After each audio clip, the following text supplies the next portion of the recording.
President Obama is back and he is calling out Donald Trump. Obama appeared on Stephen Colbert's show last night and he called out Donald Trump for being a failed loser president who is abusing his power and hurting the average American. Let's dive in. Before we get started, make sure you're subscribed to the channel. Be sure to engage with this video. Help us build an independent media company that can take down guys like Donald Trump and get our country back on the right track.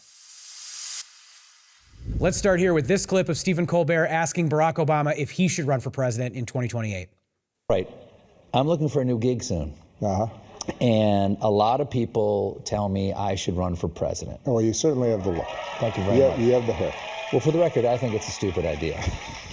How dumb do you think it is for people to say that I should run for president? Well, you know, the bar has changed. That is true. That is true. At times subterranean. So I don't have to limbo so low. Let me put it this way. I think that you could perform significantly better than some folks that we've seen. All right. Yeah. I have great confidence in that. Thank you very much. Yeah. Is that an endorsement? It was not. Let's establish this. The only reason that Stephen Colbert is even looking for a new job right now is because Donald Trump abused his power to influence CBS alongside some of his corporate donors to get Colbert removed from the air because Donald Trump doesn't like the jokes he says about him on his show. That's what's happening. Let's establish that. It's an obvious abuse of power and the perfect example of how the current president of the United States spends more time thinking about the people who have hurt him and slighted him than he does about ever doing anything to improve your life. Now, I also think it would be ridiculous for Stephen Colbert to run for president, even though I love the guy, all right? And the reason so many people want Stephen Colbert or Jon Stewart or somebody like that to run is, one, they fundamentally think the system of government in this country is broken, that no politician is looking out for them, so they gravitate towards people who seem like they have some common sense, some decency, some empathy. And say what you will about Colbert, he oozes those things. I've been following this guy's career my entire adult life, from when he was on the Colbert Show, to the show he has now on CBS, to all the other work that he's been doing over the course of his life. He is a sincere, humble, amazing interviewer. And CBS is losing somebody who should be making them a lot of money, but they're too stupid to see that because they're in the pocket of Donald Trump. But people gravitate towards him because we're tired of having a president who has no basic empathy or decency. We're tired of having a president who is so self-interested and only cares about himself.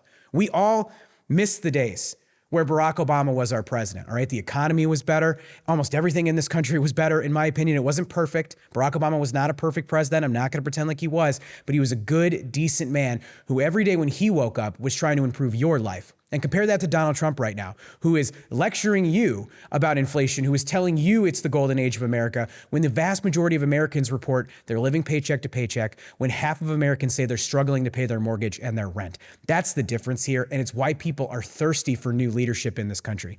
Doesn't mean it has to be Stephen Colbert or Jon Stewart or a comedian like that, but there are lots of Democratic candidates in 2028 who can step up and fill that void, and I'm excited to see that happen in the primaries. And there were a lot of laughs in the show, but there were also some really serious moments, like President Obama calling out Donald Trump for using the office of the presidency to increase his net worth. No, the idea is that the Attorney General is the people's lawyer. It's not the president's consigliere. And let's stop there for a second, because I think it's important to make a couple of points here. The first thing is Todd Blanche, who is the current acting Attorney General, his last job was Donald Trump's personal attorney. He has helped him stay out of prison for quite a while now. And there's a couple of stories today that I think are relevant to what President Obama is saying here, which is the first one is that Donald Trump continues to fight the case, the conviction that he has with E. Jean Carroll for the sexual assault allegations, where he's been ordered to pay her $80 million and found liable for her sexual assault. He is essentially, because of this case, an adjudicated rapist. And Donald Trump continues to fight that.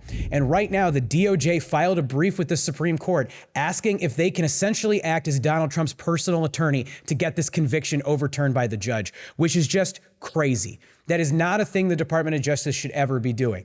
And then in addition to that, we have two new examples of how in Donald Trump's administration, the DOJ is not independent from the political operation of the White House and is not interested in doing anything to keep actual criminals out of jail. They just want to target Donald Trump's political opponents. Here's the first one.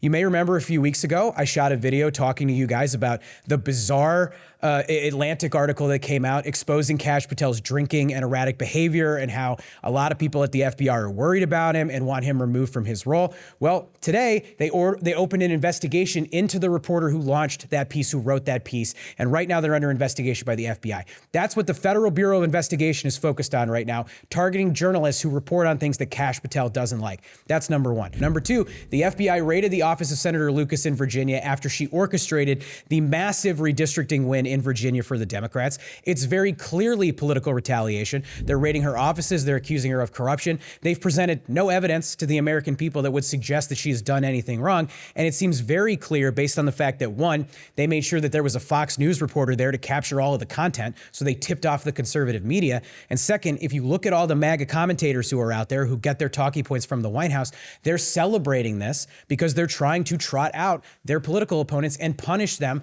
for standing up to Donald Trump and his abuses of power and his attempts to rig the midterms. So the DOJ should be independent, and instead it's being used to go after journalists. It's being used to go after politicians that Donald Trump doesn't like. They are going to target and go after anybody who disagrees with them. That is not something that Barack Obama would ever have allowed to happen in his administration. Have a situation in which whoever's in charge of the government starts using that to go after their political enemies or reward their friends. And by the way, on rewarding their friends, there are a ton of people who have gotten pardons from Donald Trump. Donald Trump basically pardons a couple of people a week who put money in his back pocket, who have relationships with his kids. He's pardoned cop beaters and drug traffickers and people who steal money from little old ladies. He is an absolute miserable person who is abusing every aspect of his power in his office. Obama did not mention President Trump by name, but he nodded to critics who say Trump has leaned on the role of Attorney General and the Justice Department to pursue investigations into his political adversaries, including former FBI Director James Comey and New York Attorney General Letitia James. Obama also spoke about the president's power as commander-in-chief. And I'll stop there for just a second to say the indictment of James Comey last week, where they indicted him for posting a image on Instagram of seashells spelling 8647. If you believe that that was a legitimate threat to assassinate the president of the United States, then you are a special kind of stupid and need to seek help, because that is a crazy, crazy thing for the DOJ to be investigating and trying to get a grand jury to convict somebody on. It's just absolutely bizarre. There had been a whole series of norms that were in place to ensure that you weren't trying to make that military loyal to you as opposed to the Constitution. Obama also seemed to criticize the president for using the office to advance business interests for his family and friends. A good policy that I'd like to see followed is that the President of the United States shouldn't have a bunch of side hustles that those companies and foreign entities can invest in. And how much of that is just jealous that you didn't think of selling a sneaker? Because your sneakers would have flown. You know that, right? Even when Joe... That is true. I think that his sneakers probably would have flown. But look, there's a couple things in here I want to touch on, which is Democrats often talk about and complain about norms. Donald Trump has broken every norm that existed in the federal government. And if we're serious when we get back into power, we're going to have to turn those norms into laws. We are going to have to detail a massive series of anti-corruption, anti-coordination, independent laws to get this country and this government back to a place where it operates on behalf of the American people. And it will require an enforcement mechanism that is enforceable. That is a huge part of this, because so many of the laws that Donald Trump breaks, there's no enforcement mechanism to it. Like, what happens when you don't abide by a Supreme Court ruling? What happens when you don't abide by an appellate judge that makes a ruling that you don't like and you control the DOJ that would presumably enforce it for you? At this point, we don't know, because they're not enforcing any of it right now, and it's a real problem. So Democrats have to be serious about using power to reshape the federal government to get back to a place where the government works for you and not for Donald Trump. And then on the self-enrichment piece of this, like, it's funny to crack jokes about Barack Obama sneakers, but let's go back to 2008 and 2009 for a second.